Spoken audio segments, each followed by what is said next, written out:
ایمان میں اللہ رسول کے ایمان میں ہم مضبوط نہ ہوئے ہم اور کمزور ہو گئے. تو یہ تو ہمیں پوچھ ہوگی نا قیامت والے دن کہ تو فلاں آدمی کے پاس کیوں بیٹھتا تھا, اس کی کتاب کا کیوں مطالعہ کرتا تھا, تیری نیت کیا تھی. ٹھیک ہے, اگر تو کہے گا میں اللہ رسول کے قریب ہونے کے لیے یہ سارے علم لیے تھے, تو کہا جب تو اللہ رسول کے قریب ہونے کے لیے تھے تو انہیں لوگوں کو بانٹ کیوں رہا تھا, انہیں کیوں دور کر رہا تھا, ان کو بھی کرے. تو یہ کتابیں لکھنے کا مقصد کیا ہے؟ کیا آسان کرنا علم کو, کیا کرنا آسان ہونے کا مقصد کیا ہے؟ تاکہ تمہیں کوئی پریشانی نہ ہو دین میں آگے بڑھنے کے لیے.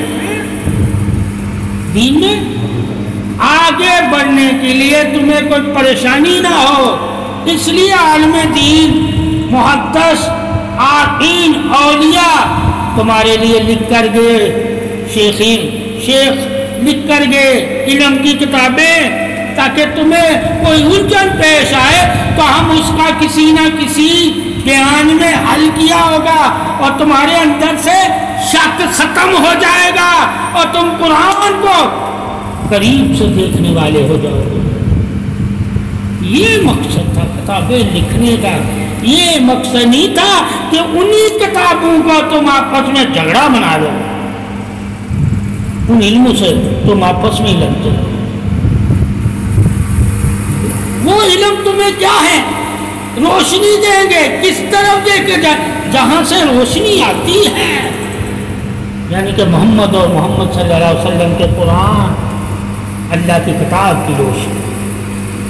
تو یہ چھوٹے چھوٹے چراغ ہیں, کیا ہے یہ چراغ ہیں, کس کی دلیل کے لیے؟ جو اللہ رسول نے جلایا ہوا چراغ, یعنی کہ قرآن حدیث. ایک روشنی سے دوسری روشنی سے واقف ہونے کے لیے. تو علم ایک سے دوسری روشنی کی طرف تمہیں بلاتا ہے. جب تجھے ان عالموں کی کتابوں میں سے تم قرآن کی طرف ہی نہیں آئے تو یہ کتابیں تمہیں کوئی نفع نہیں دے رہی. تو یہ کتابیں بھی اللہ رسول کی طرف بلانے کے لیے انہوں نے لکھی, تاکہ تم اپنی زبانوں میں آسانی سے ان کے مطلب, مفہوم, ان کا خلاصہ, ان کی تفسیر پڑھ سکو. جب ہمیں پتہ ہوگا کہ ہم یہ کتابیں کیوں پڑھ رہے ہیں, اس کا مقصد کیا ہے, اور عالم دین اور محدث اور عارفین اور اولیاء اور شیخین کیوں کتابیں لکھ کر گئے ہیں, کیوں اتنی کتابیں لکھ کر گئے ہیں, تاکہ تم لوگوں کو آسانیاں ملیں اور اس آسانیوں سے آگے بڑھو, یعنی کہ قرآن و حدیث کی طرف بڑھو, اور اس علم کو حاصل کرنے میں تمہیں ان کی مدد ملے گی. عالم دین تمہارے مددگار. تو جب ہمیں پتہ ہوگا کہ ہمارے مددگار کون ہیں, کہا عالم دین, جن کے علم کی وجہ سے تم اللہ رسول کو جاننے لگ گئے, پہچاننے لگ گئے, ماننے لگ گئے, اور مان کر ان کے قریب ہونے لگ گئے, اور وہ عمل کرنے لگ گئے جس سے اللہ رسول خوش ہوگا. یہ کتابیں اس لیے لکھی گئی تھی تاکہ تم ان کتابوں سے ان عملوں کو تلاش کرو جن عمل سے, جن علم سے, جن اتباع سے, جن عبادت سے, جن پاکی سے, جن اخلاق سے اللہ رسول کا تمہیں قرب ملے.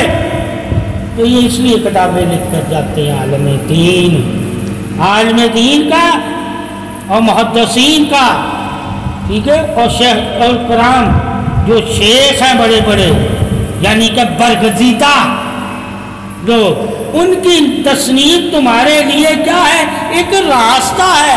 کہاں تک جانے کا؟ اللہ رسول کے قریب جانے کا.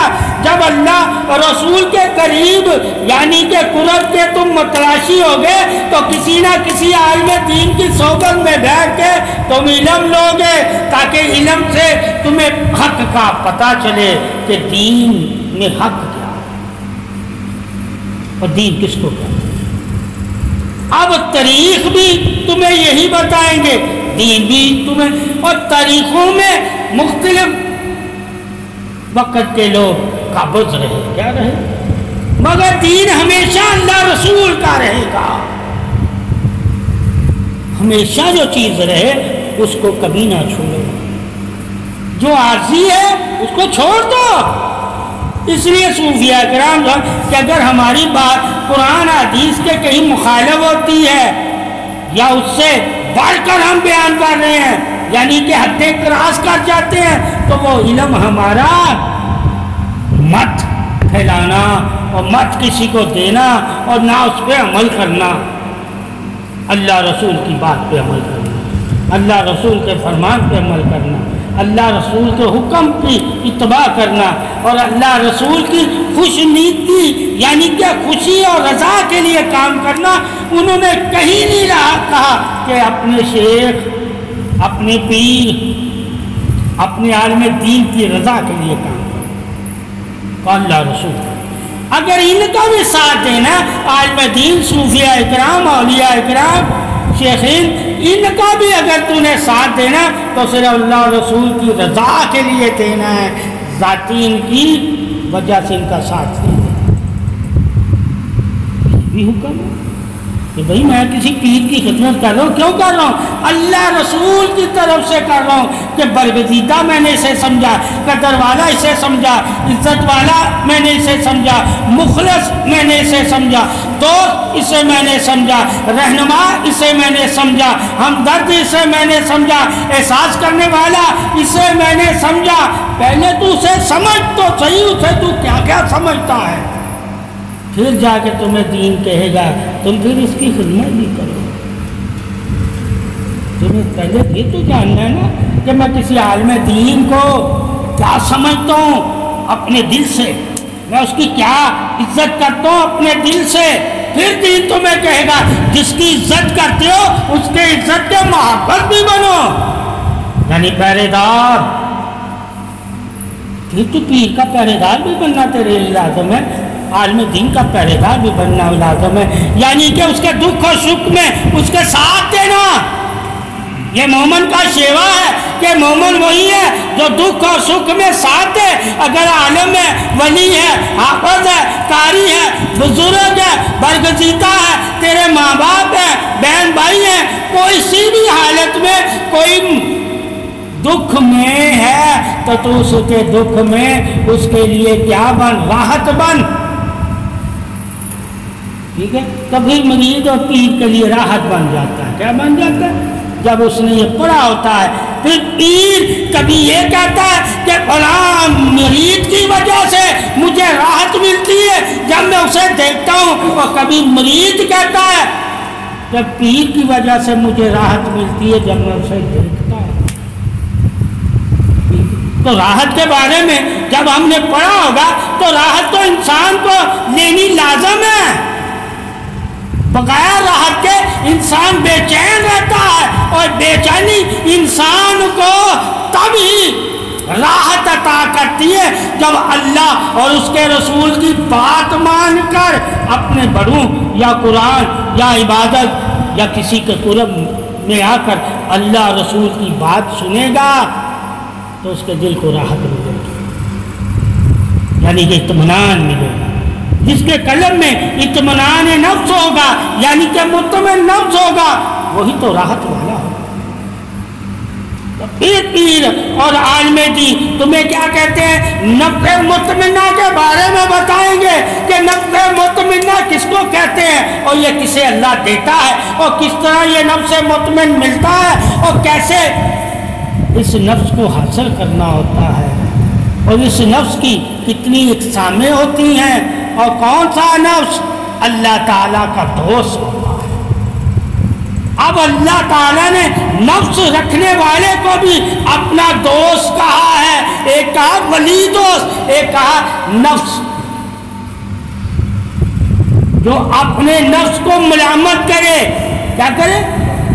وہ نفس بھی اللہ کا دوست بن جاتا ہے، یعنی کہ ملامت کرنے والا نفس بھی اللہ کا دوست ہے، جو اپنے نفس کو ملامت کرے۔ کیا کرے؟ ملامت کس کو کہتے ہیں؟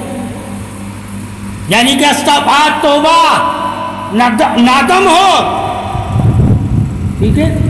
تو جب ہم اللہ کی بارگاہ میں نادم ہوں گے، توبہ کریں گے، استغفار کریں گے، اپنے نفس کو کوسیں گے، برائی سے روکیں گے اور اپنے نفس کی اصلاح کریں گے تو نفس مطمئنہ عطا کرے گا نا اللہ۔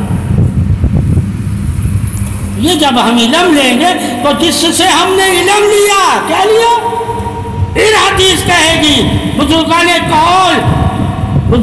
دین کے قول ہمیں بتائیں گے کہ استاد کی عزت کرنا تمہارے لیے لازم ہے، جس طرح ماں باپ کی عزت کرنا لازم ہے۔ تو عزت کے پہلو میں جب آ کے ہم پیر فقیر کو اپنا استاد رہنما، الفاظوں میں مختلف مقام ہے، کیا شیخ کہنا عربی میں یا فارسی میں، استاد کہنا، یہ مختلف زبانوں کے الفاظ ہیں، کیا ٹھیک ہے؟ تو جب ہم اسے کہیں گے تو ہے تو اصل وہی ہے نا، رہنما، استاد بھی رہنما، یعنی تو تجھے راستوں کی خبر دینے والا۔ کون سا راستے؟ زمین اور آسمان کے، وہ دین کا استاد ہے، اور جو تمہیں صرف زمین کے راستے کی خبریں دے، ٹھیک ہے، وہ صرف نفسی استاد ہے، ایمانی استاد نہیں۔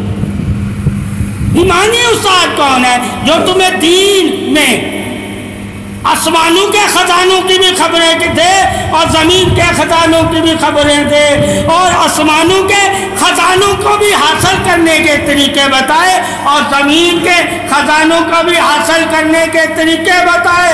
جو استاد تجھے طریقے بتائے گا آسمانوں اور زمینوں کے خزانوں کو حاصل کرنے کے، وہ مومن ہوگا استاد، یعنی کہ اللہ والا ہوگا۔ اور جو صرف تمہیں زمینی خزانوں کے طریقے بتائے، وہ ادھر دنیا دار ہوگا، یعنی کہ نور کے خزانے اور زمین کے خزانے۔ جو تمہیں نوری خزانے بتائے اور زمین کے بھی بتائے، کیا وہ ایمان والے ہیں، کیا ٹھیک ہے؟ اور جو تجھے صرف اور صرف دنیا کے بارے میں بتائے، آخرت کے بارے نہ بتائے، اللہ کے انعام کے خزانوں کے بارے میں نہ بتائے، جنت کے بارے میں نہ بتائے، وحی کے بارے میں نہ بتائے، نبیوں اور رسولوں کے بارے میں نہ بتائے، آسمانی کتابوں کے بارے میں نہ بتائے، اللہ کی وحدت اور توحید کے بارے میں نہ بتائے، اور فرشتوں کے بارے میں نہ بتائے، وہ بھی مومن استاد نہیں ہوتا، مگر وہ بھی علم والا ہوتا ہے۔ کیا ہوتا ہے؟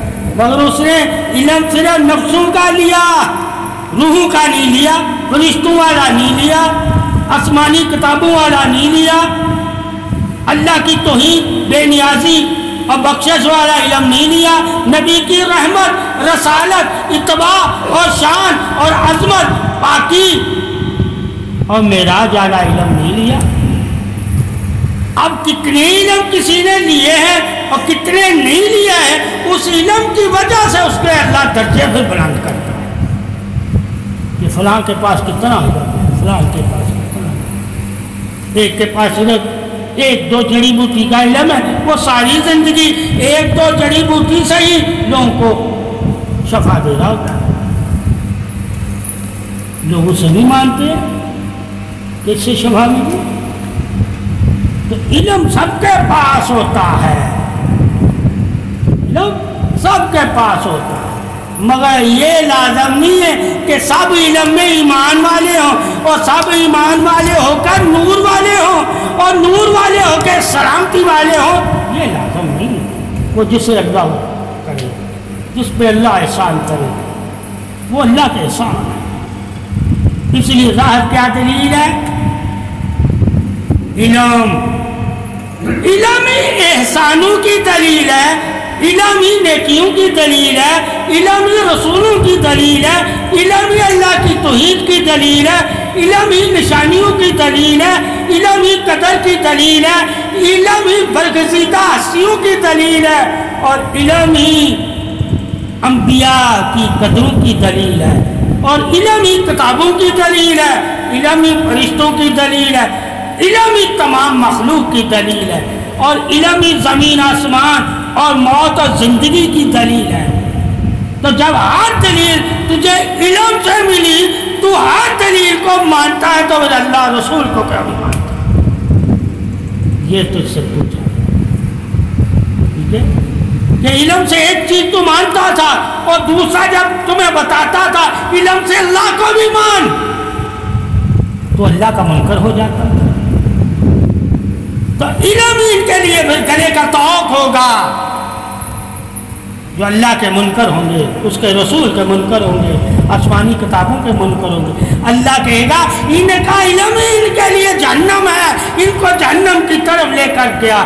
بہت سے لوگ ایسے ہوں گے جن کا علم انہیں جہنم میں لے جائے گا، تو وہ علم سے دنیا کے نافع تو حاصل کر رہے ہوں گے، مگر علم سے اللہ رسول کی خوشنودی، اللہ رسول کی رضا، اللہ رسول کی اطاعت، اللہ رسول کا قرب، اللہ رسول کی پاکی اور اللہ رسول کی سلامتی اور رحمت کو حاصل نہیں کر پاتے ہوں گے۔ باقی ہر چیزیں وہ حاصل کرتے ہوں گے علم سے۔ تو یہ بھی دیکھنا علم سے کیا کیا لوگ حاصل کرتے ہیں۔ علم حاصل کرنے کے لیے اللہ نے تمہیں دیا ہے، اب تیری مرضی ہے تو علم سے کیا حاصل کرتا ہے۔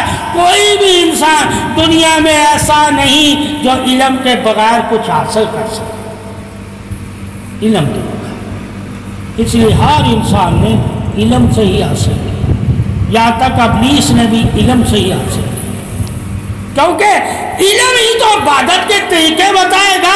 اگر ابلیس نے اللہ کی عبادت کر کے اللہ کا قرب، فرشتوں میں سرداری، یہ ساری ولایت، علم عالم بنا، تو کس بنا پر بنا؟ اللہ نے اسے علم دیا تھا عبادت کرنے کا، علم بتایا تھا تو عبادت کر کے اس نے یہ مقام پایا۔ اگر اس کے پاس بھی علم نہ ہوتا کہ کس کی عبادت کرنی ہے، تو وہ اسی مقام کا مالک کیسے ہوتا؟ اسے علم تھا کہ اللہ کی عبادت کرنی ہے، اللہ دینے والا ہے، ٹھیک ہے؟ کون دینے والا ہے؟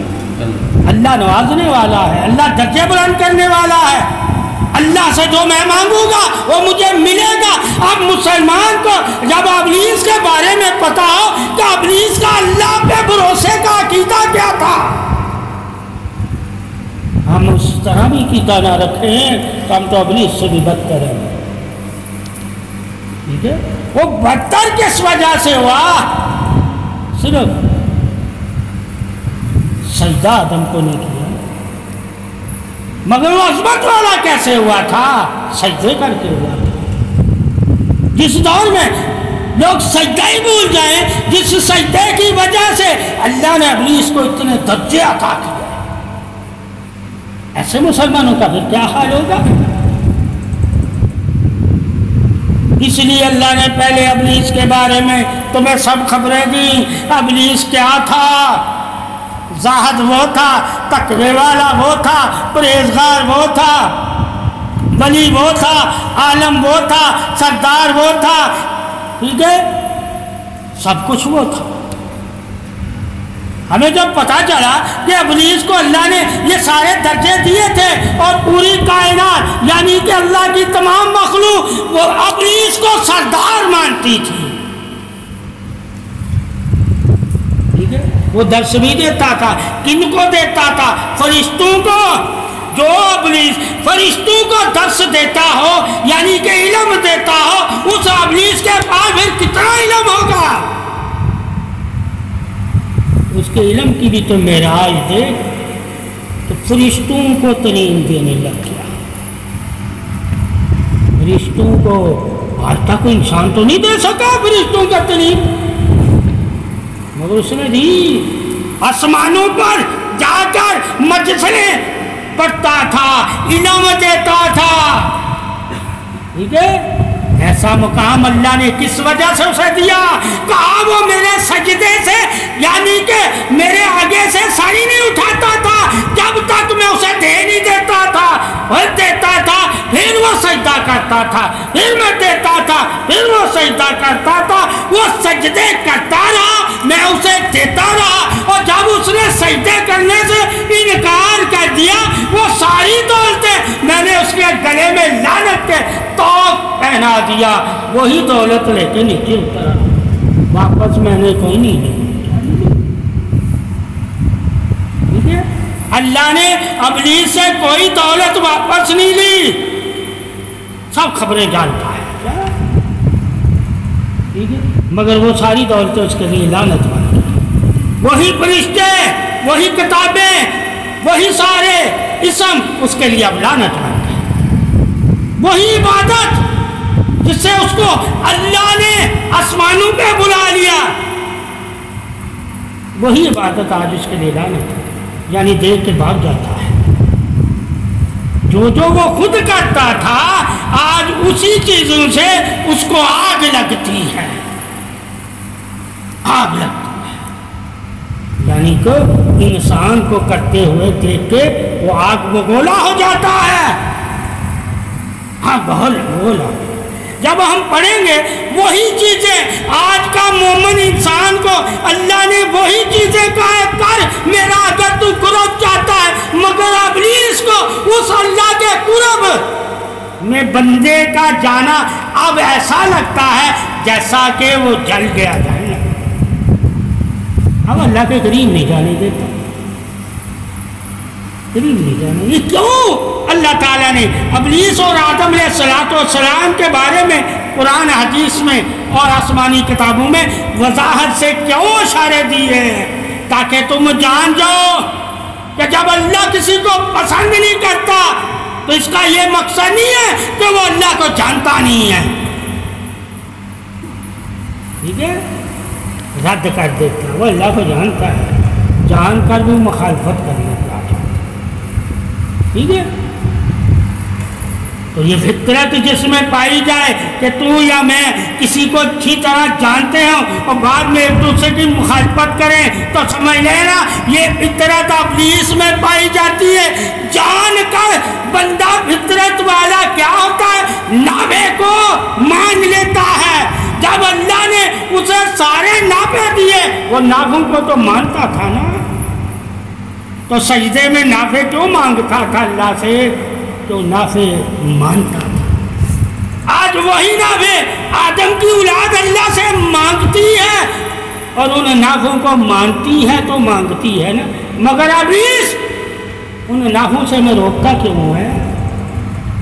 جل گیا، کیا جل گیا حسد کی آگ میں۔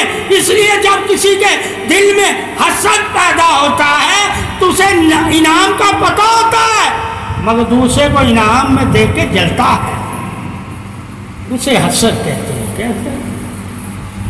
تو اسی لیے کہا جس کے دل میں حسد ہوگا اس کے دل میں ایمان کا نور نہیں ہوگا، چاہے علم جتنا مرضی اس کے پاس ہو، عبادت جتنی مرضی اس کے پاس ہو، جس طرح ابلیس کے پاس عبادت جتنی مرضی، حسد کی وجہ سے ختم ہو گئی عبادت،